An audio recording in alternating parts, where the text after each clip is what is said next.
పెళ్ళైనా పండగైనా వేడుక ఏదైనా పట్టుచీరల ప్రత్యేక వేదిక వారాహి సిల్క్స్. హలో ఆ, హలో పల్లవి, నేను విక్కీని. ఏంటి ఎందుకు కాల్ చేసావు? అంటే నార్మల్గా నీకు చెప్పా కదా, నీకు చెప్పేసా కదా అప్పుడే కాల్ చేయకు అని. అలా కాదు. ఏంటి ఏంటి చెప్తుందరుగా పెట్టి. అంటే అలా ఎలా మాట్లాడగలుగుతున్నాను నాతోటి? మరి ఎలా మాట్లాడాలి? నీకు అసలు అర్థమవుతుందా? అసలు ఎందుకు అలా బిహేవ్ చేస్తున్నావు నాకు అర్థం అవ్వట్లేదు. నేనేం బిహేవ్ చేశాను?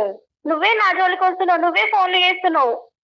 నాకు నేను హ్యాపీగానే ఉన్నా, మంచి లవ్ లో కూడా ఉన్నా. నువ్వు డిస్టర్బ్ చేయకుండా ఉంటే హ్యాపీ నాకు. అసలు నువ్వు అలా ఒక క్యారెక్టర్ లెస్ పర్సన్ తోటి ఎలా ఉండబుద్ధి అవుతుంది నీకు?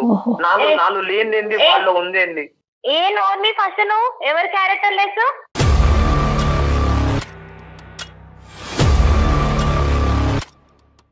క్యారెక్టర్ డిసైడ్ చేయడానికి నువ్వెవరు? నా ఇష్టం, నా లైఫ్. అరే నీ లైఫ్ అని అంటున్నావు. నీ లైఫ్ లో వాడు మోసం చేస్తే ఏం చేస్తావు? ఏ నాకు తెలీదా? నేను చదువుకోలేదా? ఏం చదువుకున్నావు? ఇదే నాలెడ్జ్. చదువుకున్నాడు గిఫ్ట్లకి చాక్లెట్లకి పడిపోవడం. నేనేం చిన్నపిల్లని కాదు, నాకు తెలుసు ఎవరు ఎట్లా బిహేవ్ చేస్తారు. ఏంటి? హలో ఏం హలో? తెలుసు అసలు నీకు? హలో నమస్తే అమ్మా. విక్కీ, నువ్వు అసలు తనకి చెప్పలేదమ్మా మేము లైన్ లో ఉన్నామని. అమ్మా, నేను జయాని, సుమన్ టీవీ అందమైన జీవితం ప్రోగ్రామ్ నుంచి మాట్లాడుతున్నాను. నాతో పాటు డాక్టర్ కళ్యాణ్ చక్రవర్తి గారు కూడా ఉన్నారు. విక్కీ నీ మీద ఉన్న అపారమైన ప్రేమతో ఏం చెయ్యాలో తెలియక తనని తాను చంపేసుకోవటానికి రెడీ అయ్యి చివరి దశలో మాకు మెయిల్ చేశాడమ్మా, ఒకసారి నీతో మాట్లాడమని. ఎవరు? తనకి ఇవ్వండి ఫోన్. ఎవరు మీరంతా అసలు? విక్కీ లైన్ లోనే ఉన్నాడు. నేను లైన్ లోనే ఉన్నాను. ఎవరు వాళ్ళంతా? ఎవరు? ఏం చేస్తున్నావు నువ్వు అసలు? ఏం చేద్దాం అనుకుంటున్నావు? అసలు నీకు అసలు మతే లేదు కదా. నీకు కొంచెం మతి తెప్పియడానికి నువ్వు ఫస్ట్ మంచిగా మాట్లాడు. మత లేదు గిట్ట లేదని మాట్లాడకు నువ్వు. అమ్మా పల్లవి, ఆ, చిన్నపిల్లవి. నమస్తే అమ్మా, నేను డాక్టర్ కళ్యాణ్ చక్రవర్తి, సుమన్ టీవీ అందమైన జీవితం నుంచి మాట్లాడుతున్నానమ్మా. ఆ అబ్బాయి మీకు సర్ప్రైజ్ ఇచ్చాడు. ఆ అబ్బాయి తప్పే. అసలు ఫస్ట్ ఆఫ్ ఆల్ మీకు అసలు ఇంట్రడ్యూస్ చేసి మమ్మల్ని చెప్పి నిదానంగా మీకు చెప్పాలి. ఎస్పెషల్లీ ఇటువంటి సున్నితమైనటువంటి అంశాలు. ఈ అబ్బాయి రోజు నీతో మాట్లాడేటటువంటి అబ్బాయి కాదు. ఎప్పుడో అంతకుముందు ఒకసారి మాట్లాడాడు, మళ్ళీ ఇప్పుడు మాట్లాడటమే అని నేను అనుకుంటున్నాను. ఒక్కసారి అంటే మా పాత్ర అంటే జనరల్గా ఎవరిని పడితే వాళ్ళని మేము సెలెక్ట్ చేయమమ్మా. కొన్ని వందలాది వేలాది మెయిల్స్ వచ్చినా కూడా ఎక్కడైతే కనుక రిస్క్ ఫ్యాక్టర్ ఎక్కువ ఉంటుందో అనేటటువంటి అంశాల్లోనే మేము ఎక్కువ ఇన్వాల్వ్ అవుతాం. అలాంటివి ఈమెయిల్ సెలెక్ట్ చేసుకుంటాం. అలాంటివి ఎందుకంటే ఈ అబ్బాయి అంత ఇదిగా ఓన్ చేసేసుకుని నీకు ఒక శిలా విగ్రహం పెట్టి పూజించడం ఒకటే తక్కువ అనమాట. ఆ స్థాయిలో ఈ అబ్బాయి 8 సంవత్సరాల పాటు ప్రేమించి ఈరోజు ఒక భయంకరమైనటువంటి పరిస్థితిలో ఒక తాగుబోతయ్యి ఉద్యోగం, సరైనటువంటి ఉద్యోగం ఉన్నా కూడా ఇంటిల్లపాది అందరినీ ఇబ్బంది పెడుతూ నేను బ్రతకుండాలా చచ్చిపోవాలా, వాడెవడో నా స్థానంలో దూరటం ఏంటి, ఈ అమ్మాయి వాడిని ప్రేమించటం ఏంటి, నాకు లేనటువంటి అర్హత వాడుకున్న అర్హత ఏంటి, ఇలాంటి రకరకాల ప్రశ్నలతో అతను ఏమైనా చేసుకుని ఎవరినన్నా ఏమైనా చేస్తాడేమో అనే భయంతో మేము ఈ రోజు కాల్ చేయడం జరిగిందమ్మా. లేదంటే నీ ప్రైవేట్ టైం డిస్టర్బ్ చేసే ఉద్దేశం మాకు ఆవగించేంత కూడా లేదు. మీరు కూడా ఏంటి అలా మాట్లాడతారు? ఏంటమ్మా నేనేం నాకు నచ్చాడు ఆ అబ్బాయి. లేలే నీ అమ్మా, ఆ విషయం ఏమీ అనట్లేదు కదా తల్లి. టచ్ ద టాపిక్ అమ్మా. నీకు నచ్చినటువంటి వ్యక్తి, నీకు కావాలనుకున్నటువంటి వ్యక్తి, నువ్వు ప్రేమించినటువంటి వ్యక్తి, అది నీ హక్కు.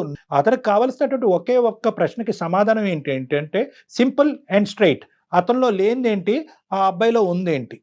ఇప్పుడు ఒక మనిషి నచ్చాడు అంటే ఎన్నో రకాల కారణాలు ఉంటాయి, నచ్చలేదు అంటే కూడా ఎన్నో రకాల కారణాలు ఉంటాయి. అది ఎలా చెప్పగలుగుతాం? అదే ఏ విధంగా నచ్చాడు? ఇప్పుడు నేను నీకు చెప్తాను, నువ్వు నాకు ఏ విధంగా నచ్చావు అంటే నువ్వు చాలా అందంగా ఉంటావు, నువ్వు చాలా చదువుకున్నావు, కొంచెం నాతో పాటు చదువుకున్న దానివి, నీకు కొంచెం తెలివి ఉంది, కొంచెం ఏదో విధంగా మనం ఇద్దరం కలిసి లైఫ్ స్టైల్ బిల్డ్ చేసుకుందాం అనుకుని ఆ విధంగా నేను లవ్ చేశాను.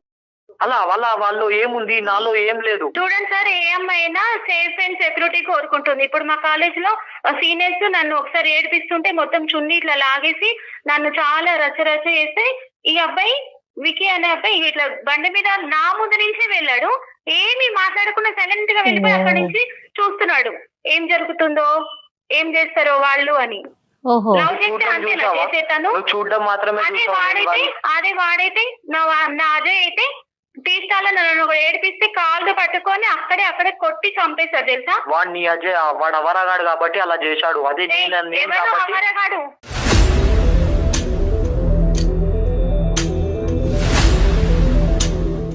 నువ్వు నీ ఫస్ట్ అజయ్ మర్యాదగా నీ మాట్లాడు, అజయ్ నువ్వు అన్నావు కదా వాడిని ఏం చూసుకొని నీ అజయ్ అంటున్నావు. అరే నాది, నువ్వెందుకు ఆవారగాడని అంటున్నావు? నువ్వు డిసైడ్ అయిపోతావు ఏంటి ఆవారగాడని? అంటే ఆ రోజు నీ చున్నీ లాగినప్పుడు వాళ్ళిద్దరిని ఇతను వెళ్ళి చావగొడితే కనుక ఈ రోజు విక్కీతో నువ్వు ప్రయాణం చేసి ఉండేదానివా? యాక్సెప్ట్ మరి చేసి అంతే కదా, ఏ అమ్మాయినా సేఫ్ అండ్ సెక్యూరిటీ కోరుకుంటుంది కదా. Number one. ఇప్పుడు Incident గొడవ ఏగమ్మా? అవుతుంటే కూడా ఆ అబ్బాయి ఏమీ చేయలేకపోయాడు. లవ్ చేస్తున్నా అంటున్నాడు. 8 ఏళ్ల నుంచి నన్ను చూస్తున్నాడు. ఒకటే స్కూలు, ఒకటే ఏరియా మాది. చేయడానికి ఆయనకి 5 ఏళ్ళు పట్టింది. నాకు ప్రపోజ్ చేయడానికి ఒక 2 ఏళ్ళు పట్టింది. ఓకే. ఇంకా నన్ను అర్థం చేసుకోవడానికి ఎన్ని సంవత్సరాలు పట్టుద్ది? నన్ను తిప్పడానికి ఎన్ని సంవత్సరాలు పట్టుద్ది?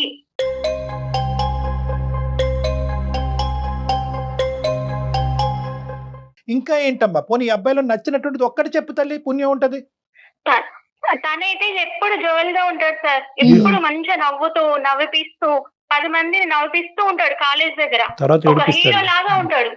అతను సిగరెట్ కాలిస్తే అసలు ఎలా ఊతాడంటే రింగులుగా ఊతాడు సార్. నిన్ను సినిమాలో కాలుస్తాడా? హీరో అలా చేస్తే మనం క్లాప్స్ కొట్టి విజిల్ వేయమా? ఏంటమ్మా, రియల్ గా హీరో చేస్తే ఎందుకు ఆయన జీర్ణించుకోలేకపోతున్నాడు? ఏం పెళ్లి పీటల మీద కూడా రింగులు ఊతాడా వీడు? అలా కాదు. పెళ్లి పీట్ల మీద ఎందుకు తాగుతారు సార్? సరే నువ్వు చెప్పేది అంత కామెడీగా ఉంది. సిగరెట్ తాగి రింగులు ఊదినంత మాత్రాన పడిపోతావమ్మా వాడు వాళ్ళు.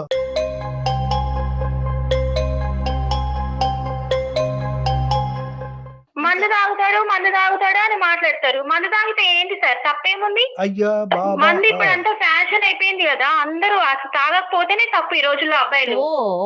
మంచి స్టేట్మెంట్స్ ఇస్తున్నావు తల్లి. సరేనమ్మా, కనువిప్పు కలుగుతుందమ్మా. నీ గురించి ఈ అబ్బాయి ఏం ఊహించుకున్నాడు, ఎన్ని సంవత్సరాల మొత్తం వింటున్నాడులేండి, అతనికి అర్థమవుతుంది. నెక్స్ట్ ఏంటమ్మా, మందు ఒకటి, సిగరెట్ అసలు ఒకటి. నాకేం కావాలో నాకంటే ఫస్ట్ తనకే తెలుస్తుంది. Okay. నా మనసులో ఇలా అనుకోగానే తనే తీసుకొచ్చి ఇస్తాడు. సూపర్. పబ్కి వెళ్దాం అంటే ఇవాళ వద్దు నేను టైర్డ్ గా ఉన్నా అంటే కూడా తీసుకెళ్లాడు. ఏంటి నేను టైర్డ్ గా ఉన్నా అంటే కూడా తీసుకెళ్లాడు అంటే సడన్ గా 12 o'clock కేక్ తీసుకొచ్చి నాకు సర్ప్రైజ్ ఇచ్చాడు. నీ Cut బర్త్డే చేశాడు. అని. నేనే మర్చిపోయాను అసలు నా బర్త్డే అని.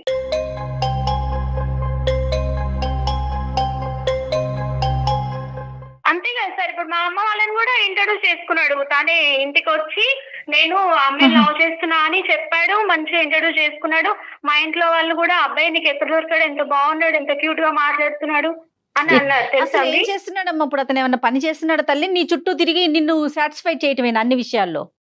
జాబ్ జాయిన్ అయ్యాడు కదా, అంతకు ముందు లేదు. అంతకు ముందు లేకుంటే జాయిన్ అయ్యాడు. తనకు వచ్చిన శాలరీ కూడా నాకే రింగ్ తీసుకొచ్చి ఇచ్చాడు ఫస్ట్ మంత్ శాలరీ అని. ఈ రింగ్ ఓకే. ఆ రింగుల గురించి చెప్పావా? సిగరెట్ తో పాటు రింగులు ఊతాడు అనేది మీ పేరెంట్స్ తెలుసా? చెప్పావా? తెలుసు. ఏమేమి తప్పేముంది అందులో?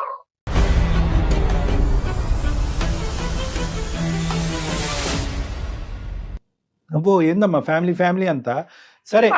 చాలా ఫాస్ట్ ఫార్వర్డ్ గా ఉన్నారు తల్లి. అది కాదు, ఇదంతా ఎంత పీరియడ్ అమ్మా? ఒక 2 years బట్టి నడిచిందా ఇదంతా? లేదు, 1 week లో. దేవుడా.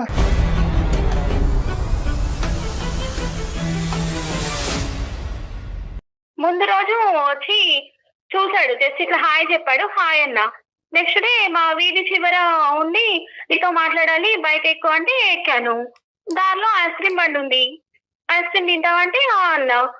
ఐస్ క్రీమ్ తినానో లేదో ఇట్లా నువ్వంటే నాకు చాలా ఇష్టం, ఐ లవ్ యూ అని ప్రపోజ్ చేశాడు.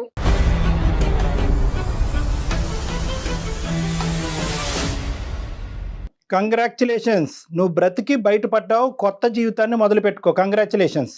ఏంటి మీరు అలా మాట్లాడుతున్నారు? చెప్తున్నానమ్మా. తను అలా మాట్లాడే విధానం, తనలో కొంచెమైన ప్రేమ. అరే బాబు, తమ్ముడు నీకు గుండు గీయించుకోకుండా బయటకు పంపిస్తుంది. హ్యాపీగా బయటకు వెళ్ళిపో. నువ్వు హ్యాపీగా బయటకు వెళ్ళిపో. నీ జీవితం నేను చూసుకో. ఇష్టం అంతే లేదా కదా. ఇవన్నీ చేయటానికి రెడీ అవ్వు. నిన్ను ముందుంటే ఇలా కొట్టేవాడిని తెలుసా? వీడికి ట్రీట్మెంట్ ఇవ్వాలి.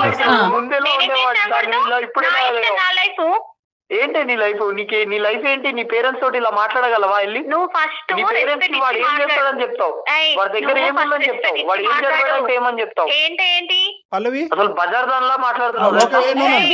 వికీ, నువ్వు ఏ మాట పడితే ఆ మాట మాట్లాడద్దు. ఒకటి పల్లవి, ఒకటే పాయింట్ నేను చెప్తున్నానమ్మా. నువ్వు తవ్వుకునేటటువంటి గొయ్యిలో నువ్వు పడతాను అని అనుకుంటే కనుక అది ఆపటానికి మేమెవరూ కాదు. ఎందుకంటే కనుక అజయ్ యొక్క ప్రవర్తన నీకు నచ్చింది, దాంతో ప్లస్ మీ పేరెంట్స్ Parents కూడా కూడా నచ్చింది. ఇంత బలమైనటువంటి కారణాలు మీకన్నీ అందరికీ కనిపిస్తుంటే కనుక అందులో వీక్నెసెస్ చూపెట్టేటటువంటి బాధ్యత మేము తీసుకునేటటువంటి అవకాశం లేదు. Yes. నీకు అంత గొప్పగా కనిపించేటటువంటి అబ్బాయి రేపొద్దు నిన్ను సుఖపెడుతూనే ఉండాలి అనేటటువంటి ఆలోచనతో మేము విరమించుకుంటున్నాం, సెలవు తీసుకుంటున్నాం. ఇక్కడ కేవలం కౌన్సిలింగ్ కావాల్సింది, ఇందులోంచి బయటకు వేయవలసినటువంటి అబ్బాయి ఈ అబ్బాయి ఒక్కడే. అమ్మ, ఒకే పాయింట్ నేను చెప్తున్నాను. ఈరోజు ఫోన్ పెట్టేసే ముందు, నువ్వు ఫోన్ పెట్టి విరమించుకునే ముందు ఒక్క మంచి మాట అయినా చెప్పదలుచుకున్నావా ఈ విక్కీ గురించి? ఇప్పుడు నా జోలికి రావద్దు. ఇప్పటిదాకా ఏదో కొత్త గొప్ప ఏదో ఎదుర్కొంటూ నేను అడిగింది ఉంటాడు ఒక అడ్వైస్. అబ్బాయి అని అనుకున్నా గానీ, ఇప్పుడు నన్ను బజార్ దాన్ని అని మాట్లాడాడు కదా, అది నేను పట్టుకున్నావా? లవ్ చేయకపోవడమే నాకు ఇప్పుడు మంచిది అనిపిస్తుంది.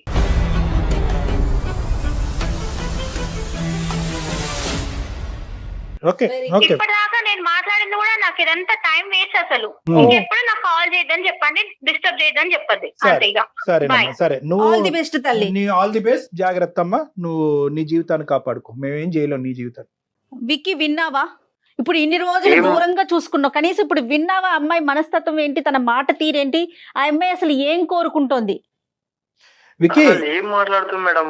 వాడుకు దుబ్బేసి ఏం చేస్తుంది మేడం? తన లైఫ్ నీకెందుకయ్యా, ఏంటి మేడం? నీకెందుకురా నాయనా? విక్కీ, ఒకటి జాగ్రత్తగా విను. వాడికి దొబ్బేడా ఇలాంటి పదాలు వద్దు. నీకు నోటు దురుసు ఎక్కువ. ఈ బాగా. నోటు దురుసు కాస్త చేతల దురుసుకెళ్తాదేమో అనేటటువంటి భయంతోనే ఈ రోజు మేము నీ కాల్ టేకప్ చేసుకున్నాం. దయచేసి నీ ఇమోషన్స్ కంట్రోల్లో పెట్టుకో. అనవసరంగా క్రిమినల్ చర్యల్లోకి వెళ్తే కనుక అనవసరంగా నీ ఉద్యోగం అన్నీ పోతాయి, అబాస పాలవుతాయి, మొత్తం కుటుంబం అంతా రోడ్డు మీద పడుతుంది. దయచేసి నువ్వు ఇక్కడ అర్థం చేసుకోవాల్సింది ఏంటంటే, ఆ అమ్మాయికి ఏవైతే నచ్చినాయో, ఆ అమ్మాయికి ఏదైతే ఇష్టమైందో కుటుంబ సమేతంగా దాని వైపు వాళ్ళు పరిగెడుతున్నారు.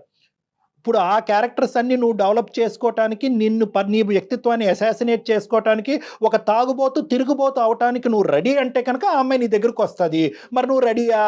ఇప్పటికైనా నిజం తెలిసిన తర్వాత, ఆ అమ్మాయి విశ్వరూపం నీకు అర్థమైన తర్వాత జీవితాన్ని నాశనం చేసుకోవద్దు. ఇది ఒకటే నీకు చెప్తున్నాను. ఆ అమ్మాయికి ఎటువంటి కౌన్సిలింగ్ అక్కర్లేదు. ఆ అమ్మాయికి నచ్చినటువంటి దారిలో ఆ అమ్మాయి పోతుంది. ఆ అమ్మాయి తల ఎక్కడో గుద్దుకుంటుంది, తల బొడుపు కడుతుంది, కుటుంబం అంతా బాధపడతారు. అలా జరగకూడదని మనం కోరుకుందాం. కానీ నువ్వు మాత్రం దయచేసి ఇది ఇక్కడితో ఆపేసేయాలి. నువ్వు ఇప్పటికే చాలా దారి తప్పావు.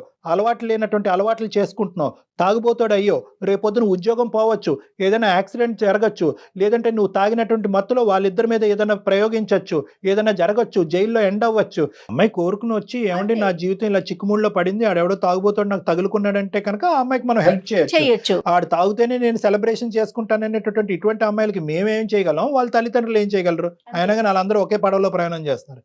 వెళ్ళి ఇప్పటికైనా కూడా ఈరోజు మంచి రోజు, శుభసూచకం. నీ జీవితంలో ఒక కొత్తదనం. బహుశా ఏంటంటే ఈ విధంగా నీకు ఎవరు చెప్పలేదు, నీకు కనువిప్పు కలిగించలేదు. ఆ అమ్మాయే ప్రపంచం అని చెప్పి గుడ్డిగా వెళ్ళిపోతున్నావు, నీ జీవితాన్ని సర్వనాశనం చేసుకుంటున్నావు. ఈ రోజు నుంచి ఆ అమ్మాయి యొక్క ఆలోచన, ఆ అమ్మాయి యొక్క ప్రేమని డిలీట్ చేయి. ఓకేనా? ఒక కొత్త జీవితాన్ని ప్రారంభించు. సరే అండి, సరే, ధన్యవాదాలు. స్ట్రాంగ్ గా ఉండు. నీకు సరిపోకపోతే కనుక ఒకప్పుడు నేను చెప్పినటువంటి మాటల వల్ల నీకు ఇంకా ఒక విధమైనటువంటి అండర్స్టాండింగ్ రాకపోతే ఒకసారి వచ్చి కలు, లేదంటే మన ఇద్దరం మళ్ళీ ఒకసారి కూర్చొని మాట్లాడుకుందాం. ఓకేనా? బాయ్ నాన్న, ఆల్ ద బెస్ట్. ఇలాంటి అబ్బాయిలు ఉంటారు ప్రపంచంలో. ఇలాంటి అబ్బాయిలు నచ్చట్లేదు మేడం, నచ్చట్లేదు. ఇప్పుడు ఈ అబ్బాయి నిజంగా అదృష్టవంతుడు. మనకు కాల్ చేసి అసలైనటువంటి ఇది చూసాడు ఆ అమ్మాయిలో. అవును. అందుకే అసలు ప్రయారిటీ ప్రకారం ముందు తీసుకొని మీ ముందు పెట్టాలని చెప్పేసి ఎపిసోడ్ అండి. రైట్ కళ్యాణి గారు, నమస్తే. నమస్తే జగన్.